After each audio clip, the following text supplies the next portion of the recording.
இன்னைக்கு எந்த ஊர்ல படுத்து தூங்கிட்டு இருக்கேன்னு பாத்தீங்கன்னா ஊட்டில தான் படுத்து தூங்கிட்டு இருக்கிறேன். நானுமே 2 நாள் ட்ரிப்பா ஊட்டி வந்திருக்கிறேன்னு இதுக்கு முன்னாடி வீடியோல நான் சொல்லியிருப்பேன். ஊட்டி ட்ரிப்போட டே 2 வீடியோ தான் இது. நானுமே பாத்தீங்கன்னா காலையில 7 மணிக்கெல்லாம் எழுந்திருச்சிட்டேன். சரி அப்படியே வெளியே போயிட்டு வரலான்ட்டு வெளியே போனா பாருங்க சரியான குளிர். ஒரு சில பேரெல்லாம் இந்த மாதிரி ஹில் ஸ்டேஷனுக்கு வந்தாவே அடிக்கிற குளிருக்கு குளிக்கவே மாட்டாங்க.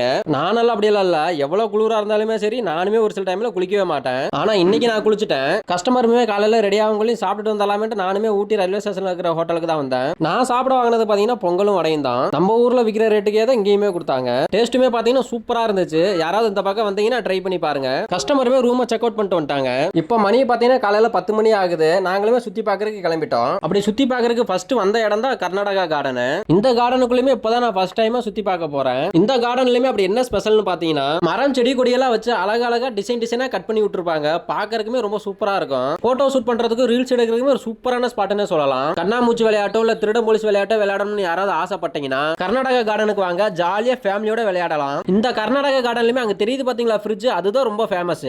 இந்த பிரிட்ஜ் மேலே போறதுக்கு நம்ம எக்ஸ்ட்ரா பே பண்ணணுங்கிறதுல இல்ல, ஃப்ரீ தான். ஒரு நாளாச்சும் இந்த பாலத்து மேல நடந்து பார்க்கணும்னு ஆசைப்பட்டேன். இன்னைக்கு அந்த ஆசை நிறைவேறிடுச்சு. இதெல்லாம் சுத்தி பார்த்துட்டு அடுத்ததான் நாங்க எங்க போறோம்னு பாத்தீங்கன்னா பயகரா வாட்டர் ஃபால்ஸ் தான் போறோம். இப்போ மணியை பாத்தீங்கன்னா மதியம் 12 மணி ஆக போகுது. அதுக்குள்ளயுமே கிளைமேட் எப்படி சேஞ்ச் ஆயிடுச்சுன்னு பாருங்களேன். பைகாரா வாட்டர் ஃபால்ஸுக்குமே வந்தாச்சு. வாட்டர் ஃபால்ஸ் போறதுக்குமே ஒரு 300 மீட்டர் நடந்து போகணும். அப்படியே நங்கு நடந்து போனோம்னு வைங்க 5 மினிட்ஸ்ல ஃபால்ஸுக்கு போயிடலாம். நடக்க முடியாதவங்களுக்கு இந்த மாதிரி எலக்ட்ரிக் வண்டியுமே இருக்குது. இதுதான் ஃபால்ஸோட என்ட்ரன்ஸ். அப்படியே என்ட்ரன்ஸ் டிக்கெட் வாங்கிட்டு அப்படியே கீழே ஸ்டெப்ல நடந்து போனோம்னு வைங்க கீழே ஃபால்ஸுக்குமே போயிடலாம். ஃபால்ஸ்ன உடனே ரொம்ப ஹைட்ல இருந்து தண்ணி ஊத்தணும்னு நினைச்சுக்காதீங்க. அந்த பாறைகள் மேல எல்லாம் தண்ணி போகும்போது பாக்குறதுக்குமே ரொம்ப அழகா இருக்கும். இப்போ தண்ணி ரொம்ப கம்மியா போகுது, அந்த அழகெல்லாம் பார்க்க முடியாது. அடுத்ததா பாத்தீங்கன்னா ஷூட்டிங் பாயிண்ட் தான் போக வேண்டியது. கொஞ்சம் மலை மேல ஏற மாதிரி இருக்கும். கஸ்டமரால ஏற முடியாதுன்றனால வேணாம்னு சொல்லிட்டாங்க. அதுக்கப்புறம் பாத்தீங்கன்னா ஃபைன் ஃபாரஸ்ட்டுக்குமே வந்தாச்சு. இப்போ பாத்தீங்கன்னா அன்சீசன்றனால கூட்டமே இல்ல, ரொம்ப ஃப்ரீயா தான் இருந்துச்சு. சைட் சீன்லாம் போகும்போது பெருசா ஹோட்டல்ஸ் எதுவுமே இருக்காது. அப்போதைக்கு அவசரத்துக்கு பசிய போக்குறது இந்த மேகி தான். அடுத்ததா பாத்தீங்கன்னா டீ ஃபேக்டரிக்குமே வந்தாச்சு. தொட்டபெட்டா இந்த டீ ஃபேக்டரியில இருந்து பாத்தீங்கன்னா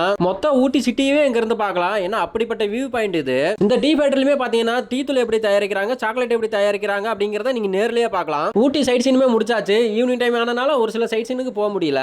இப்போ நாங்களுமே கீழே இறங்குறது பாத்தீங்கன்னா கோத்தகிரி வழியா தான் கீழே இறங்குறோம். குன்னூர் வழியை விட கோத்தகிரி வழியில போனோம்னா இங்க ரோடுமே ரொம்ப ஃப்ரீயா இருக்கும், டிராபிக்கே இருக்காது. ஊட்டிக்குன்னு எப்போ வந்தாலுமே சரி வரிக்கு வாங்காம போக மாட்டேன். அதே மாதிரி இந்த டைம் வரிக்கு வாங்கியாச்சு. கோத்தகிரில இருந்து மேட்டுப்பாளையத்துக்கு பாத்தீங்கன்னா 30 கிலோமீட்டர் தான் வருது. ஊட்டில இருந்து மேட்டுப்பாளையம் போகணும்னு நினைச்சீங்கன்னா இந்த கோத்தகிரி ரூட்ல ஒரு டைம் கூட நான் போனதே இல்லை அப்படின்றவங்க ஒரு டைம் ஆச்சு இந்த ரூட்டை ட்ரை பண்ணி பாருங்க. எதுக்கு சொல்றேன்னா இந்த ரூட்டோட சைடு வியூ எல்லாம் பாத்தீங்கன்னா அவ்வளவு அழகா இருக்கும். ஃபைனலா மேட்டுப்பாளையத்துக்குமே வந்தாச்சு. ஈரோட்டுக்குமே பாத்தீங்கன்னா இன்னும் 101 கிலோமீட்டர் இருக்குது. இதோட இந்த வீடியோ நான் முடிச்சுக்கிறேன். இந்த வீடியோ பிடிச்சிருந்தா மட்டும் மறக்காம ஒரே ஒரு ஃபாலோ மட்டும் பண்ணி விட்டுருங்க.